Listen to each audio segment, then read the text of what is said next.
Right, let's get back into the game. What? What time is it?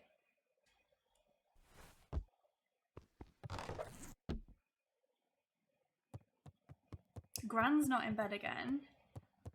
Is this open yet? Oh gosh. That's locked. That's locked. Who is at the door? Oh, it's our friends. Rolo, what on earth is that? That ridiculous thing on your head? Oh, this! It helps me think. You're gonna need a lot more of those. Joke all you want. We'll see who's laughing when I crack this case wide open. The coast is clear? Yeah, whatever she's been up to this week, it's been keeping her busy most of the day. Very well. The game is afoot. Oh, he's Sherlock Holmes in it. Eyes as Rollo strutted across the room. If I were Gran, where would I hide my deepest, darkest secrets? Perhaps where you might least expect it. Rollo flung open the cabinet with confidence. Well, I'll tell you what, there's only one cabinet that she brought with her, so I reckon it's in there. Coughed as a veil of dust hit. I think it's safe to assume anything that dusty isn't what we're looking for. Or maybe she wants you to think that. Then again, any good detective knows not to trust their first hunch. First hunches are for suckers. I say let's head into the kitchen. Eureka! She's lit a fire in order to burn the evidence. She keeps the fire going every day, Rollo. Try it. It may already be too late. Just think of the amount of documents lost to ash. Okay. I'm gonna stop you right there. Can we just think for a moment? Luca, is there anywhere Gran doesn't want you to go? Yeah? The closet upstairs. So, maybe it stands to reason that we should check there first. No dice, it's locked. Well. Look who stands to reason now. And I have no idea where the key is. If it really is important, then she probably keeps it with her. Anywhere else? Well, she has some berry bushes. Who has ever thought, I'm gonna take this important thing and hook it in a bush? True. Anything else? Maybe something out of the ordinary? Well, she is always worried I'll break her fancy dishware in the kitchen. But it doesn't matter.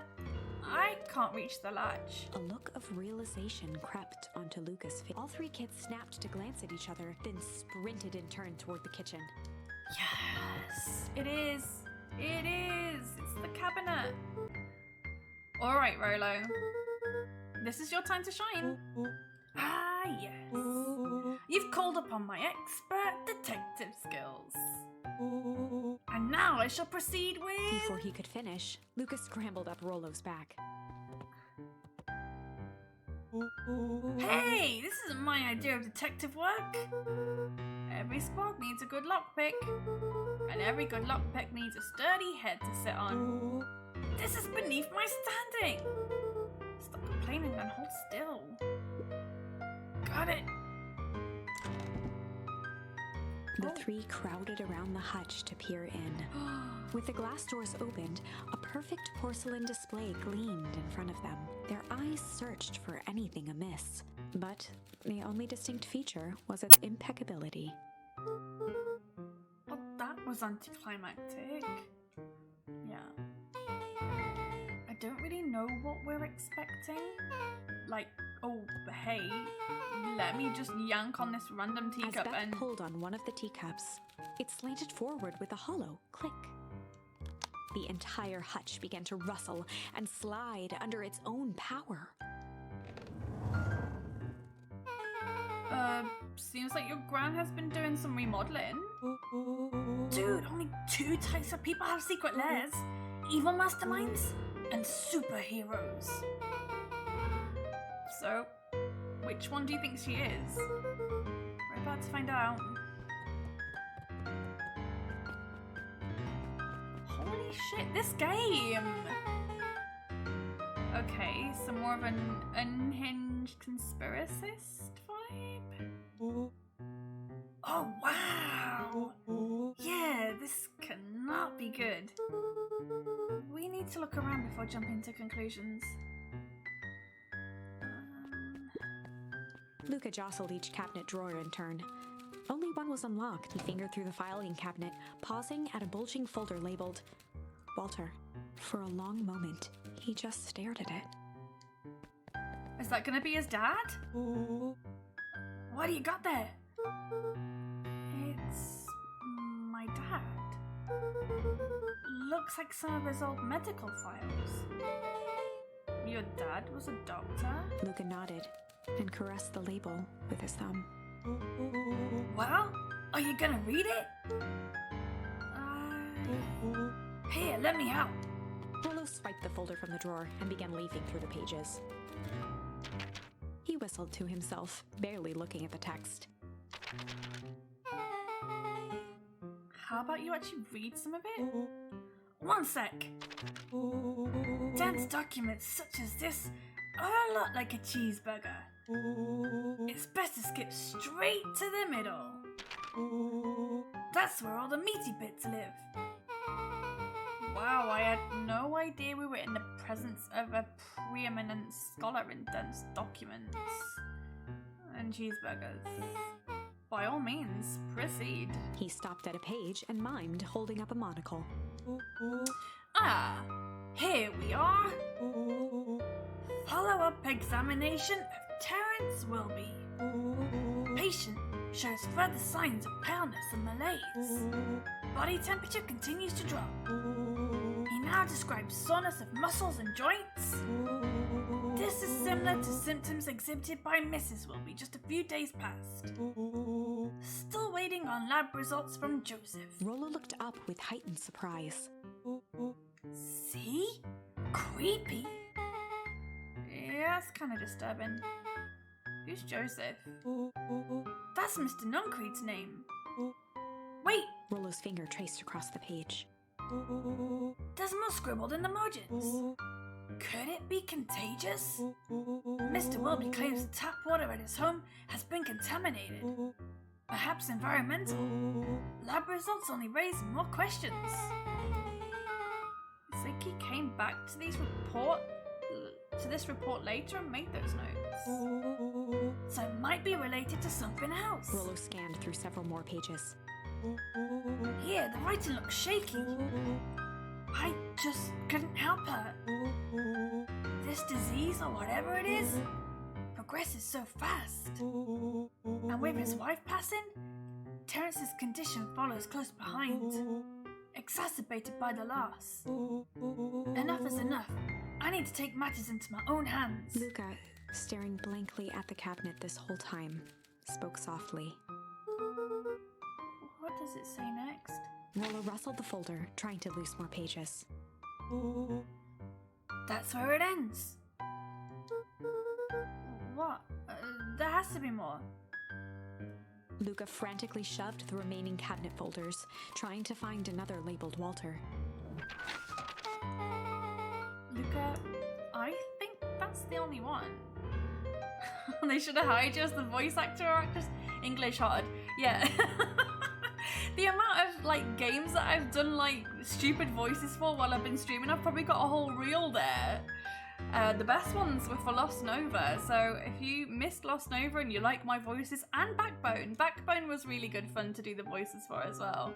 Some people have said that they can't play those games now without hearing my voices, which is kind of cool. But I forget. I did the voices for this last week and I forget what voices I did. But I like doing the voices, it's cool. It's alphabetical, see? What does he mean? Enough is enough. How did he take matters into his own hands? This is bullshit. Luca slammed the drawer shut. A spider web of string connected photos of people from the town. interspersed with hastily scrawled notes. If you ever need a voice actor for one of your games, Odin, you just hit me up. If you need me to be a poop, then so be it. Well, she sure has kept us off busy. Huh? Is your gran a serial killer? Cause I'm starting to get a vibe. Something ridiculous. Sure, is she just tracking the movements of everyone in town? Out of the kindness of her heart? She even put little symbols by some of them. Yeah, Mr. Nuncreed has a check mark. The clipboards are all inside a big circle. My mom's are both on here. Both with question marks. I'll remember that. First I need to write a game on a platform that can support more than 8-bit sounds. 8-bit sounds are cool though. 8-bit sounds are where it's at. Gus Valentine has a question mark. Harris has a question mark that's been crossed out. Mr. Kerr has a bullseye. The killer has chosen our next victim! We don't know what any of this means. Whatever it means, it's probably not good. Holy shit. Why did it,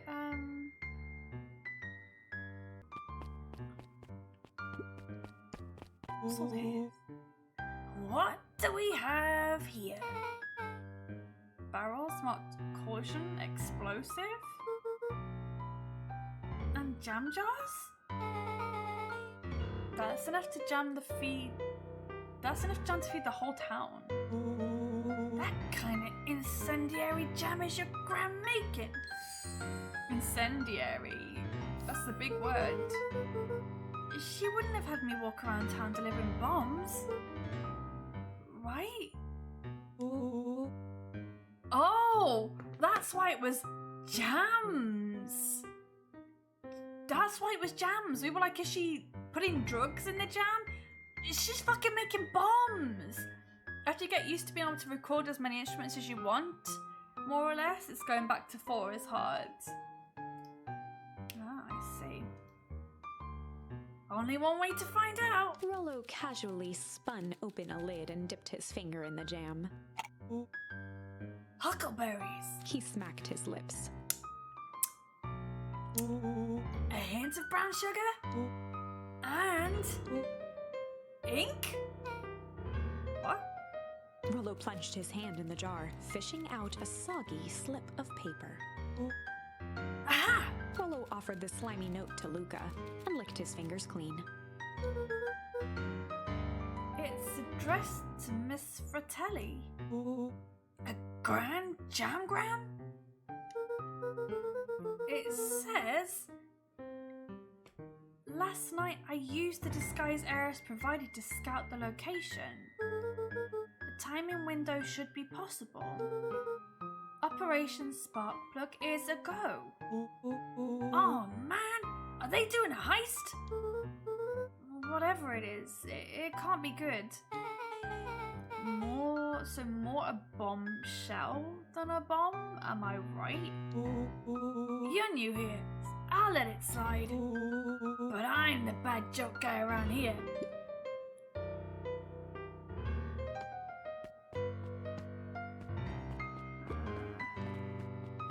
They crowded around a worn-down old map of Beacon Pines. Cool, this looks like a treasure map. Not every old map has a treasure map, Rollo. Yeah, but every treasure map is an old map. Can't fault that logic. Look, there's even a pathway drawn on it. It starts at the entrance to town. And if we follow it... Rollo carefully traced the path with his finger. It leads right to... He jabbed down at the end point. Town Square? That's the fountain in the middle of town. What a weird place to hide treasure.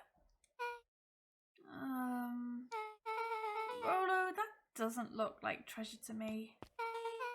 The end of the path on that map has the same symbol as those explosives over there. So, it's not hiding treasure? Oh, bummer. Rolo, what's the thing you've been excited about for the past month? The festival.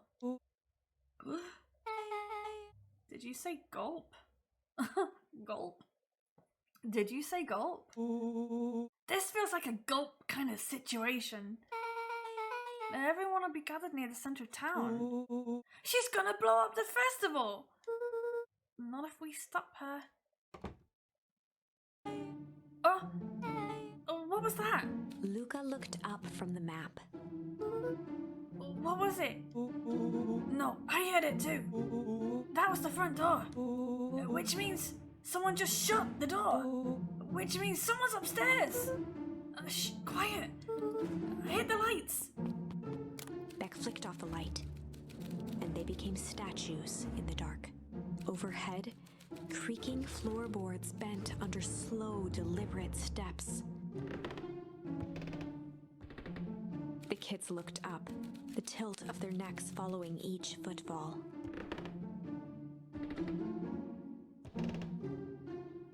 Then suddenly, it stopped. Without realizing, they'd been holding their breath. All three exhaled shakily and glanced at each other. A muffled male voice broke the silence. A final few footsteps reached the entrance above them, and the voice now echoed down the stairs. It's Tolliver, isn't it? The three kids shuffled to the corners without a peep. As he began to descend the stairs, the man's voice punctuated every new step. Thump. Yoo-hoo! Thump. I'm not here to hurt anyone. Thump. I'm just here to help. Thump. Just... At the bottom step, the man paused, squinting to search the room for signs of life. Huh? Guess it's nothing. Rollo shifted suddenly. Luca gave him an intense, chastising look and whispered through clenched teeth. Don't. It was too late. Rollo was already inching toward the stairway. He screeched as he charged toward the shadowy figure. Flaming chicken coop! With all his weight, Rollo tackled the man to the ground. Rolo! Mysterious, creepy man? Anyone there? From the dark corner, they saw something move. I didn't know if I had it in me, but there was only one way to find out. Holy crap, Rolo, that was awesome. Wait, did you just kill that person? Luca scrambled to the hunched figure on the ground. Pressing his fingers to the man's neck, he sighed with relief. You sure clubbed him good, Rolo. He's knocked out cold. As Beck flicked back on the light, Luca and Rollo both gasped in stereo. Mr. Tolliver?